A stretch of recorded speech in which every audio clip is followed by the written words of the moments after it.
क्या बात है बिट्टू भैया।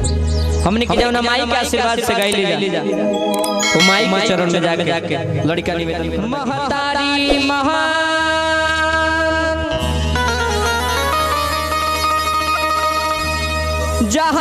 जहान कहे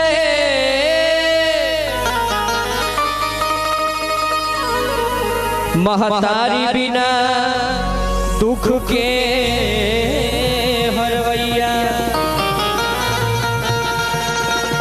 सुर तुलसीदास कबीर डटे रट गई कालिदास कन्हैया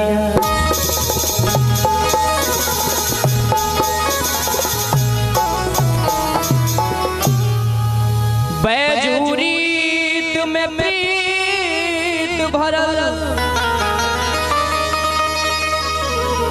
सुर ताल मिलल कहे लोग गवैया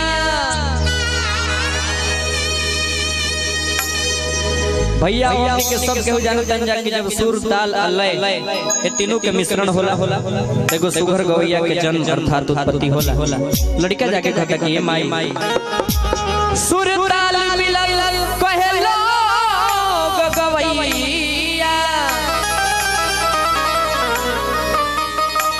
दास सुदामा कहे जननी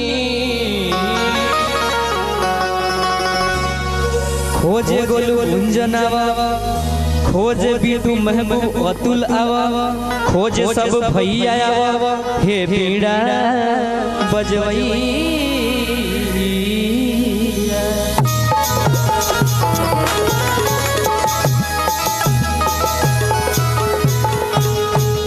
बोलिए सरस्वती मैया सीधे सीधे भक्त जाके गणेश जी के दरबार में भक्त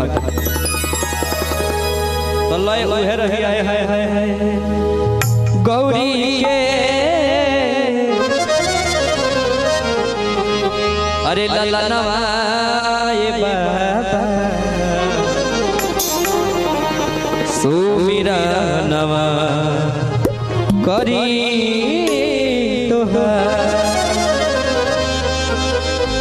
थोड़ा पढ़ा दीजिए भैया मेन को तनी में जान दी वैकल बनी हम करे छोटे बोले निकली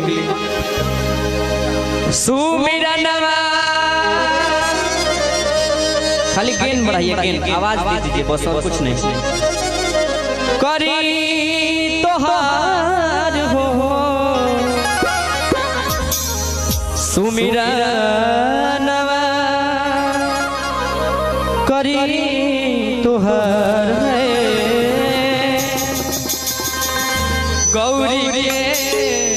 गौरी के लनाए बाबा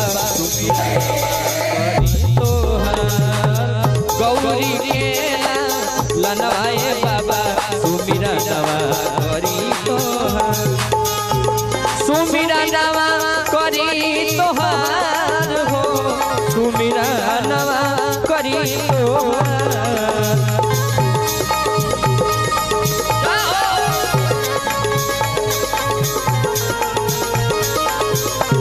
सुमिरनवा करी तोहार हो सुमिरनवा करी तोहार गौरी के लनवाए बाबा क्या बात है भैया हो गौरी के लनवाए बाबा सुमिरनवा करी तोहार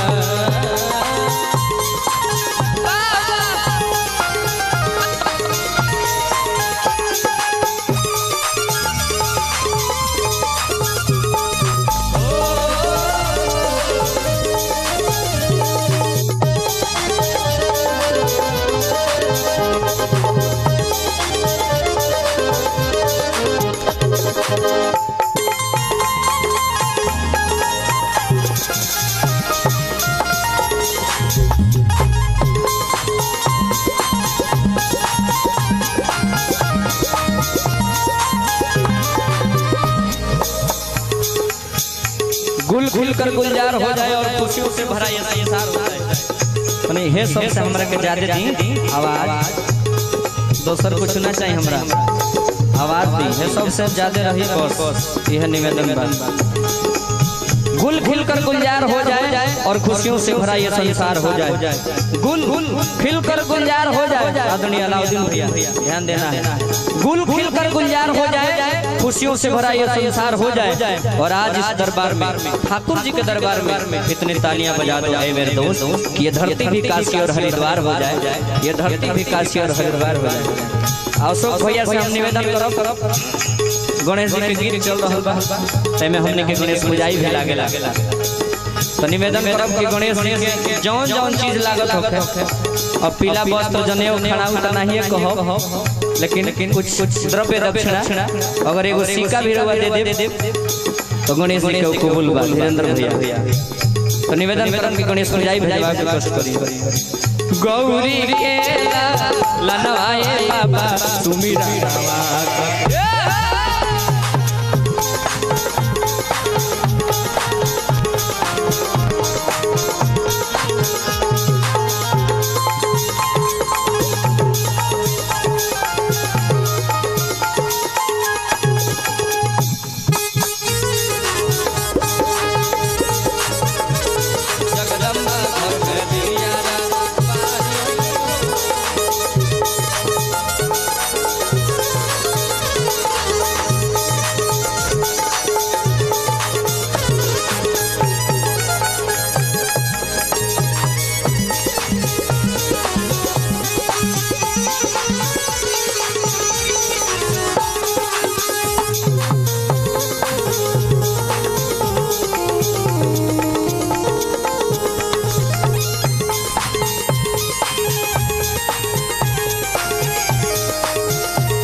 गणेश पूजाई के रूप में हमरा अलाउद्दीन भैया की तरफ से हजारों रुपया का पुरस्कार का अभिनंदन बंदन स्वागत।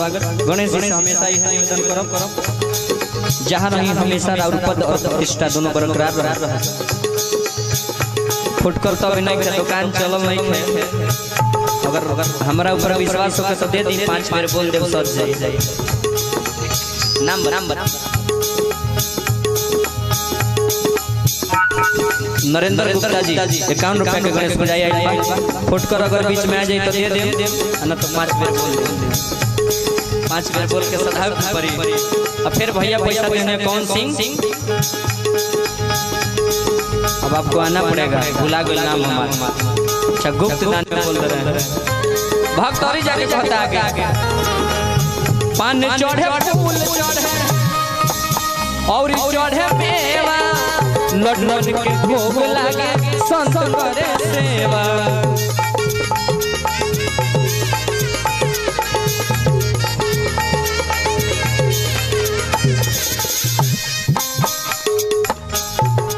कहने का मतलब है कि रख हौसला वो मंजर भी आएगा और प्यासे के पास चलकर एक दिन समंदर भी आएगा। रख हौसला वो मंजर भी आएगा, प्यासे के पास चलकर एक दिन समंदर भी आएगा और मंजिल भी मिलेगी, मंजिल मिलने का मजा भी आएगा। पान चढ़े और चढ़े मेवा लड्डू के भोग लागे संत करे सेवा।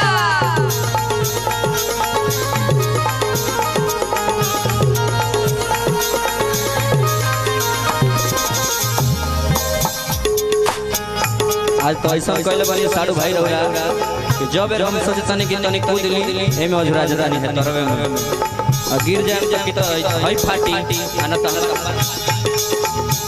वे हाल हो गइल बा। बिना तार वाला घरी जमाना चलो तरी सन मान ली कहीं YouTube पर गाल डालाई तो शिकायत करावे न होई फलाना साउंड, तो बिना तार वाला लेके आइल करी आज